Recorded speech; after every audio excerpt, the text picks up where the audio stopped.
ፈተና በመጣብን ጊዜ እግዚአብሔር እንደሚወዳችሁ ተመልከቱ። እውነቴን ልምነግራችሁ ጌታዬ ለምንድን ነው እንዲው አክስቴም ሳምንት ዕለት ሞተች፣ እናቴ ደግሞ የዛሬ ወር፣ እንደገና ደግሞ የዛሬ 2 ወር ከሥራ ተባረርኩ፣ እንደገና ደግሞ ይሄ ቀደረብኝ፣ ደግሞ ይሄኛው ተቃጠለብኝ፣ እንደዚህ አለብኝ፣ ጠልታዬ ነው ወይ እባክህን ወይም እባክሽን ልጄ ወደ ቤቴ ኑ ማለቱ ነበር።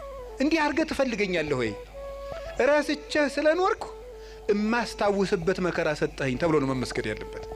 አንተን እንዳስታውስህ የመጥሪያ ደብዳቤ ላክልኝ ነው። መጽሐፍ ቅዱስን ደብዳቤ ጽፎ ላከ፣ ንስሐ አባት ላከ፣ መጽሐፍትን ጽፎ ላከ፣ በቅዳሴ ጠራን፣ በትምህርት ጠራን፣ በመዝሙር ጠራን፣ ወንድሞቻችን ሲመጡ በመከራ ጠራን፣ አልተመለስንም።